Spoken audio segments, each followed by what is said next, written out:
රටේ තියෙන සම්පත් හරිහැටි හඳුනා ගැනීම ව්‍යවසායකයෙකුට ඉතාමත්ම වැදගත්. කවදාවත්ම හිඟවේ කියලා හිතන්න බැරි අමුද්‍රව්‍යයකින් නිෂ්පාදනයක් කරන්න පුළුවන් නම් ව්‍යවසායකයෙක් දෙවතාවක් නොහිතම ඒ ව්‍යාපාරය තෝරගන්නවා කියලා අපි දන්නවා.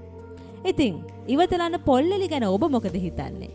පොල්ලෙලි වලින් කොහු ප්‍රශ්න ඉපදවීමේ කර්මාන්තය ලංකාව තුල සුළු පරිමාණ ව්‍යාපාර අදහසක් විදිහට කොයිතරම් දුරට සාර්ථකද කියලා අද අපි කතා කරමු. මේක ඇත්තටම රුපියල් 20-30000කින් ඉතා සුළුවෙන් පටන්ගෙන වැඩි දියුණු කරගන්න පුළුවන් ව්‍යාපාරයක්. පොල්ලෙලි වලින් කොහු බ්‍රෂ් හදනවා කිව්වට අපිට එක පාරටම ඔලුවට එන්නේ සාම්ප්‍රදායිකව අතින් නිපදවන බ්‍රෂ් එක.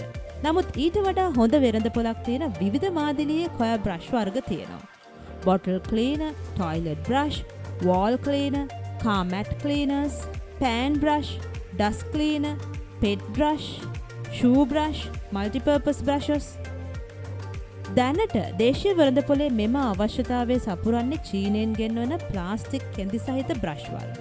නමුත් ප්‍රමිතියකට කොහු වලින් නිෂ්පාදිත බ්‍රෂ් වලට අපනයන වෙළඳපොලේ දැනටත් ලොකු ඉල්ලුමක් තියෙනවා. මේ තවාෂි බ්‍රෂ් එක අවශ්‍යතාවය අනුව විවිධ දෘಢභාවයන්ගෙන් යුතුව විවිධ හැඩයෙන් යුතුව මේවා හදන්න පුළුවන්. විශේෂ අවශ්‍යතාවන්ට කස්ටමයිස්ඩ් බ්‍රෂ් නිෂ්පාදනය කරන අවස්ථාත් තියෙනවා. දැව වලින් හදින මිට හින්දා සවිමත් භාවයත් කල් පැවැත්මක් තියෙනවා. විශේෂයෙන්ම පරිසර හිතකාමී ඉකෝ ෆ්‍රෙන්ඩ්ලි ලිපැවුමක් ලෙස මේවා බොහොම ප්‍රචලිතයි. කෙසේ නමුත් අවශ්‍ය අවස්ථාවලදී ප්ලාස්ටික් මිට යොදන්නත් පුළුවන්. බ්‍රෂ් එක හදන විදිහ බලන්න. නිසි ප්‍රමාණයට කපාගත් පොල් කෙඳි කම්බිය මැද තබා අඹරා ගැනීමක් තමයි සිදු කෙරෙන්නේ. මේ සඳහා සුළු පරිමාණයෙන් නම් අතින් කරකවන යන්ත්‍රය ඉතා පහසු මිලට ලබා ගන්න පුළුවන්. මහා පරිමාණයෙන් නම් මෝටරයක් සවිකල යන්ත්‍රයක් මගින් නිෂ්පාදනය කරගෙන යන්න පුළුවන්. කෙනෙක්ට හිතෙන්න පුළුවන් නිෂ්පාදන ක්‍රියාවලියකට ප්‍රමාණවත් තරම් අපට කොහෙන්ද පොල්ලෙලි කියලා. නිකමට හිතලා බැලුවොත් නූල් නිෂ්පාදනයක් සිද්ධ නොවන අපේ රටේ ඇඟලුම් කර්මාන්තය ප්‍රධාන අපනයන කර්මාන්තයක් වුණේ කොහොමද? එහෙනම් පොල්ලෙලි හොයාගන්න එක එච්චර ප්‍රශ්නයක් වෙන්න බෑ. ලංකාවට පොල් කියන්නේ කප්රුක. ගෘහාශ්‍රිතවත් වාණිජමය වශයෙන්ුත් පොල් වගාව අපේ රටේ පොල් ත්‍රිකෝණයට විතරක් සීමා වුණ දෙයක් නොවේ.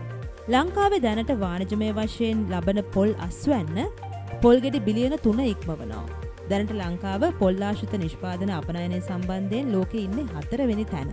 පොල් ත්‍රිකෝණයට සීමා නොවි ලංකාව පුරා ඕනම පළාතක පහේ ආරම්භ කරන්න පුළුවන් ව්‍යාපාරයක් විදිහට මේක හඳුන්වන්න පුළුවන්. මොකද පොල්ලෙලි ඉතා පහසුවෙන් සපයාගත හැකි අමුද්‍රව්‍යයක්. ඇත්තටම කමියුනිටි බිස්නස් එකක් විදිහට ඔබේ ගමේ සමූහයක් එකතු වෙලා ලස්සනට ආරම්භ කරන්න පුළුවන් බිස්නස් එකක් මේක. සීට් දාන්න එකතු වෙනවා වගේ මේ පාර මේ බිස්නස් එකට අත ගහන්න උත්සාහ කරලා බලන්න. අපි ඔබට ආරාධනා කරනවා. Udarata.com අපට පුළුවන් ගැනුම්කරුවන් හඳුනා ගන්න ඔබට සහාය වන්න. ඔබට ජය.